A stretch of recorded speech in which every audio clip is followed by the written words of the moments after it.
ಅದಕ್ಕ OBC ಏನೇನು ಸಮಸ್ಯೆ ಅದ ಒಂದು ಉದಾಹರಣೆ ಹೇಳ್ತೀನಿ ನಿಮಗೆ.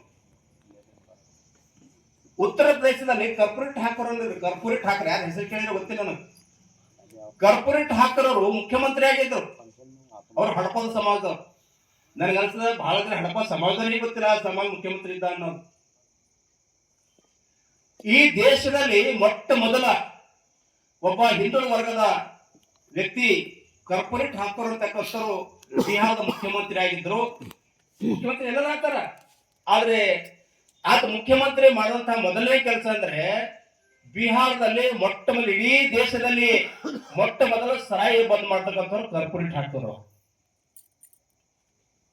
ಅಂಥವ್ರ ಇತಿಹಾಸವನ್ನು ಹುಡುಕ್ಬೇಕು. ಉತ್ತರ ಪ್ರದೇಶದಲ್ಲಿ ಅಲ್ಲಿ ಬಾಬಾ ಸಾಹೇಬ್ ಅಂಬೇಡ್ಕರ್ ಅವರು 1952ರಲ್ಲಿ ಅಲ್ಲಿ ಕಾರ್ಯಕ್ರಮಕ್ಕೆ ಹೋಗ್ತಾರೆ. ಕಾರ್ಯಕ್ರಮಕ್ಕೆ ಹೋದಾಗ ಅಲ್ಲಿ OBC, SC, ST, ಮೈನಾರಿಟಿ ಜನರಿಗೆ ಹಿಂಗೆ ಸಾಯಂಕಾಲ ಸುಮಾರು 100,000 ಜನರ ಮಧ್ಯದಲ್ಲಿ ಭಾಷಣ ಮಾಡ್ತಾರೆ. ಭಾಷಣ ಮಾಡ್ತಾ ಮಾಡ್ತಾ ಹೇಳ್ತಾರ, ಈ ಕಾರ್ಯಕ್ರಮದಲ್ಲಿ ನೀವೆಲ್ಲ OBC, SC ಜನ ಇದ್ರಲ್ಲ, ನೀವೆಲ್ಲ ಶೋಷಣೆ ಇದ್ರಲ್ಲ, ಈ ರಾಜ್ಯದ ಮುಖ್ಯಮಂತ್ರಿ ಇದ್ದಾರಲ್ಲ ಗೋವಿಂದ ವಲ್ಲಭ ಪಂತ್, ನೀವು ಒಂದಾದ್ರೆ ಗೋವಿಂದ ವಲ್ಲಭ ಪಂತ ನಿಮ್ಮ ಬೂಟಿನ ಡೋರಿ ಬಿಚ್ಚುದ್ರಲ್ಲಿ ಆನಂದ ಪಡುತ್ತಾರೆ ಅಂತ ಹೇಳ್ತಾರೆ.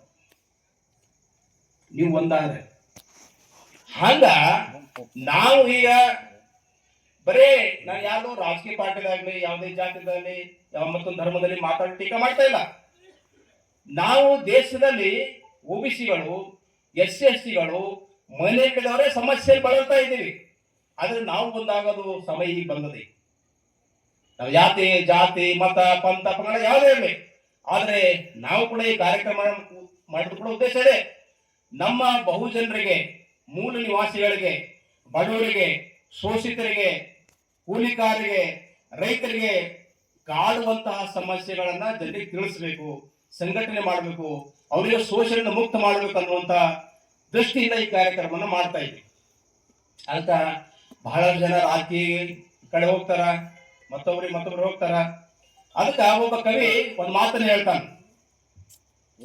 ಏನ್ ಹೇಳ್ತಾರಂದ್ರೆ, ಶೇರ್ ಕभी भी नहीं बिकते कुत्तों की बाजार में, शेर कभी भी नहीं बिकते कुत्तों की बाजार में, जो बिकते वो टिकते नहीं बाबा साहब की दरबार में. ನೋಡ್ರಿ ಎಂಥ ಮಾತದ. ನಮ್ಮ ಅನೇಕ ಜನ ಗುಲಾಮರ, ಬಡವೆ, ಬರೇ ಸೇಲ್ ಆತ, ಬರೇ ಮಾರಾಟ ಆತ. ಅದಕ್ಕೆ ಬಾಬಾ ಸಾಹೇಬ್ ಹೇಳ್ತಾರೆ ಈ ಮಾತು, कभी भी शेर नहीं बिकते कुत्तों की बाजार में, शेर कभी भी नहीं बिकते कुत्तों की बाजार में, जो बिकते हैं वो टिकते नहीं बाबा साहब की दरबार में. ಯಾರು ಮಾರಾಡ್ತಾರ ಅವ್ರಿಗೆ ಟಕ್ಕರೇ ಇಲ್ಲ. ಅದಕ್ಕೆ ಅಂತವ್ರಲ್ಲಿ ಆಟ ನಡೆಯಲ್ಲ. ಅದಕ್ಕೆ ಸ್ನೇಹಿತರೆ, ಸಾಕಷ್ಟು ಮಾತಾಡೋದಿದ್ರು ಕೂಡ ಇನ್ನು ಕಾರ್ಯಕ್ರಮದಲ್ಲಿ ಮಾತಾಡೋದಿದೆ, ನಾವು ನೀವೆಲ್ಲ ಚರ್ಚೆ ಮಾಡೋದಿದೆ. ಇಲ್ಲಿ ನಮ್ಮ ಕಾರ್ಯಕ್ರಮ ಸುಮಾರು ಇಲ್ಲಿ ಸುರೇಪೇಟೆಯಲ್ಲಿರುವಂತಹ ಎಲ್ಲ ಸಮುದಾಯದ ಮುಖಂಡರುಗಳು ಈ ಕಾರ್ಯಕ್ರಮದಲ್ಲಿ ಬರಬೇಕು, ಭಾಗವಹಿಸಬೇಕು. ಇಲ್ಲಿ ಸುಮಾರು 4-5 ಕಾರ್ಯಕ್ರಮ ಇಲ್ಲೇ ಮಾಡುತ್ತೀವಿ ಸುರೇಪೇಟೆಯಲ್ಲಿ ಎಲ್ಲ ಊಳಿಗಳಲ್ಲಿ. ಇದು ನಮ್ಮದು ಈ ಕಾರ್ಯಕ್ರಮ ಮೊದಲನೇ ಕಾರ್ಯಕ್ರಮ ಇದೆ, ಇಲ್ಲಿ ಪ್ರಾರಂಭ. ಇವತ್ತು ಮಲ್ಲಿಕಾರ್ಜುನ್ ಮಾಳಿಗೆ ಸರ್ ಅವರು ಮನ್ಯಾಗ ಇದೇ ಕಾರ್ಯಕ್ರಮ ಆಗ್ಯದ. ಇದು ಇಡೀ ತಾಲೂಕಿಗೆ ಮಾದರಿ ಆಗ್ಬೇಕು, ಇಡೀ ಚಿಂಚೋಳಿ ತಾಲೂಕಿಗೆ ಮಾದರಿ ಆಗ್ಬೇಕು. ಯಾಕೆ ಮಾದರಿ ಆಗ್ಬೇಕಂದ್ರ OBC ನಾವು SN ವೈದ್ಯರಾದವರಿಗೆ ನಾವು ಯಾವುದೇ ಸಮಾಜ ಸೀಮಿತ ಮಾಡಲ್ಲ.